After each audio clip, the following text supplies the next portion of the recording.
But as with many things in life, a story of strength begins with a story of what's called in Japanese, kuyashisa.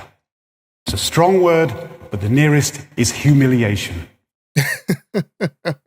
You think the Dodge Charger Daytona EV was a disaster? Well, what if I told you Lexus is about to ruin the most sacred badge in their entire history by making the exact same mistake that Dodge did?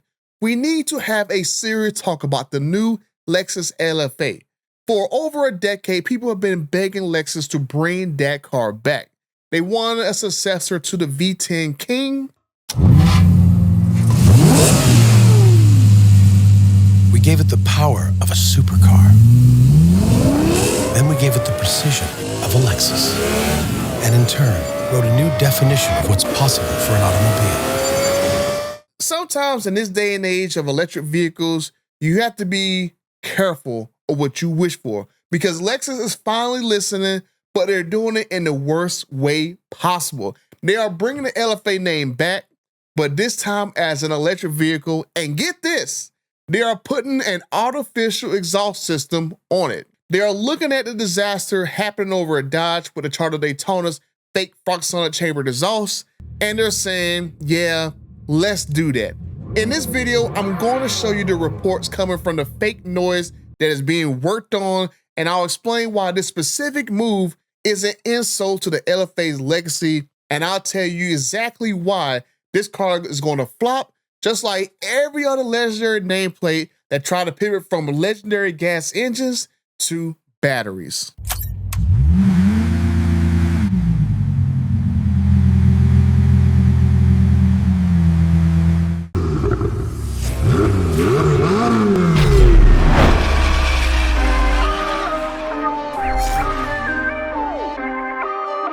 Okay, I'm over 54,000 friends, and 58% of you guys who are watching these videos haven't subscribed to the channel yet. First, we have to kind of set the table and get you in the mood for this particular vehicle. Why are people so protective of the LFA name? It's not just because it was a fast Lexus. The original LFA was built from 2010 to 2012. It was like a religious experience. Only 500 were ever made, and it had a front mid-mounted 4.8 liter V10 engine that was co-developed with Yamaha, and I did not realize that when I researched it for this video. It revved to 9,000 RPM so fast that the only reason why it had like a digital tachometer is because the analog needle physically could not keep up with the engine. Man, that's pretty freaking crazy. When the car launched, it was around $375,000.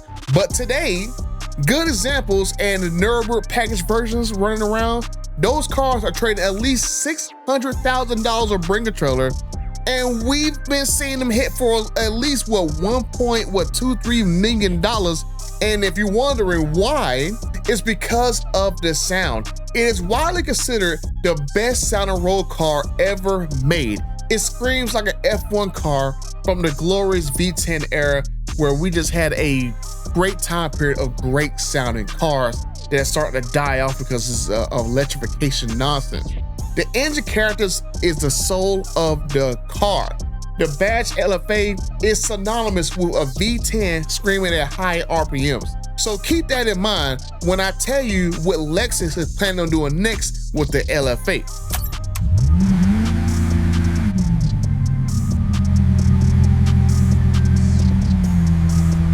And here is the reality check. The new Lexus LFA concept is a battery electric halo car. Now, Lexus is technically sharing architecture with Toyota's new GR GT3 race car that I shared in a previous video.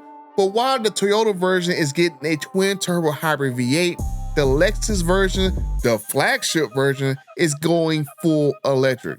Lexus has openly positioned this as a technology showcase, saying that the LFA name is not bound to internal combustion. But here's where it gets very insulting to me. Because it is an EV, it is silent. But Lexus knows you don't buy a supercar to go drive around in the library because you just don't want nobody to know that you're driving a supercar. So the reporting from the drive confirms that fake noise is a lock for the future supercar of the LFA. And it gets worse. They aren't just faking the exhaust, faking the engine sounds. They're also looking at faking the transmission too. Now, Lexus is already testing their interactive manual drive transmission shifting stuff that simulates gears and shifts on one of their current models. So, I mean, they already seen how with Dodge, the Charger Daytona was a failure, and then Dodge just canceled their Banshee EV that's supposed to have the Fratzonic chambered exhaust and fake EV shifts. So Lexus, on the other hand, is going to basically take their successor to one of the greatest V10 engines ever heard, strip the engine out of that particular car or that nameplate, and replace it with a amplifier and a subwoofer. That is not a successor to a legendary LFA. That is very expensive cosplay. Who's gonna pay $500,000 for a fake sounding LFA when the original was way better?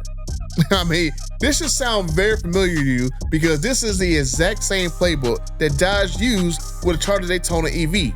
Dodge took a legendary muscle car, deleted the Hemi out of it, installed a Fratzonic chambered exhaust to use like resonators and pipes and all this other stuff to mimic a V8's roar. They even added a stealth mode to shut it up because it was so damn annoying that people didn't really like it. And then Dodge just canceled, like I told you guys, the Banshee that's supposed to have the simulated shifts. They canceled that vehicle too because they saw that if you wasn't gonna buy the car without the fake shifts, you're not gonna buy the car with fake shifts.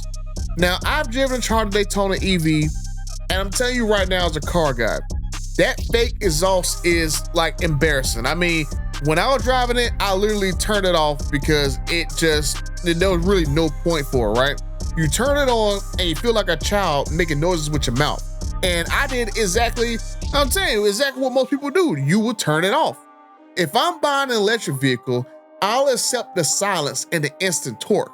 If I want noise, if I want emotion, then I will buy a gasoline car. I don't want a Bluetooth speaker attached to the rear of my bumper, adding more weight that already reduces the range of my car because these heavy EVs, the more weight they have, the less range they get. And I mean, look what happened with Dodge. The production for the 2026 model year Dodge Charger Daytona RT has been suspended. We have no idea if that's ever going to come back. The demand is so weak. The reviews are lukewarm at best, and the Brotherhood of Muscle was not buying it at all, period. Dodge lost almost 50% of sales, stepping outside of their V8 lane, and they went electric and inline six, and they have not recovered since. I mean, did Lexus really look at that mess over there at Dodge and think that, yeah, this is what we're gonna do with the future of our multi-million-dollar Halo brand? We're gonna go and do that. We're gonna go and do Dodge better than Dodge. But if you guys want to instead lose some dollars off the sticker price of some aftermarket parts for your car or truck or SUV, my friends at Just Bolt-On's Drag Racing Wheels, they have you covered. It don't matter what it is, catch cans, intakes, exhaust systems, wheels, you name it, my friends got it. And with my promo code BUTTER at checkout, you're gonna save a pretty nice little penny for this holiday season. So check out my friends at Just Bolt-Ons and DragRacingWheels.com and let them know that Butter sent you. But get back to this video. This isn't just about Dodge though, right? Lexus is walking into a trap that has already caught almost every other legacy automaker. Just look around. The industry thought that they could just slap on a famous nameplate on a battery pack, and they thought we were gonna just line up and just keep buying tick, tick, tick, tick, tick. I mean, how is that working out for companies? For its F-150 Lightning sales have crashed even before the tax credits dried up. Hoover's Garage basically ended that truck's entire career. And Ford is basically considering just getting rid of the F-150 Electric altogether because the losses have been piling up for years. GM had to pause production and they had to lay people off at their Factory Zero plant because the Hummer EV and the Escalade IQ, for some odd reason, these $100,000+ SUVs are not selling as well as they thought they was going to do. The formula of an iconic badge, a risky EV experiment, has shown time and time again that it equals failure. But doing this to the LFA for Lexus, oh, it's going to be different this time. The F-150 is a tool. The Charger is a muscle car. The LFA was like a mystical unicorn. It is like, you know, something like people just aspire to get. I mean, like, I think I remember what Jeremy Clarkson has called it one of the best cars ever made, specifically, I think, because of the mechanical engineering and its sound. Turning that car into a tech gadget with a amplifier exhaust system and a fake EV soul produces the LFA from a legend to a meme. And fans did not ask for an LFA with better software and fake shifts. They asked for the feeling of the original, but just better. Lexus, you know better, you just didn't do better. And Lexus, if you are listening, you have literally two options here. Option A, you already have the hardware. We know that the platform can't take a gas engine because the Toyota GR GT is using a twin turbo hybrid V8. From reading articles about the GR GT and the LFA, they will basically share the exact same chassis, just one for gas and unfortunately the LFA for electric. Put that V8 engine inside of LFA, please. Make it a hybrid if you want to or if you have to, but for fudge cake sakes, give the LFA name a real heart, a real exhaust, and real mechanical soul. I mean, this is not exactly rocket science here. I mean, I'm sure people will love a new V10 in that car that sounds better than the original, but I understand this day and age, V10s are on the chopping block. But you can at least give that car a twin turbo V8 that's already going in the other car. I mean, I'm just saying.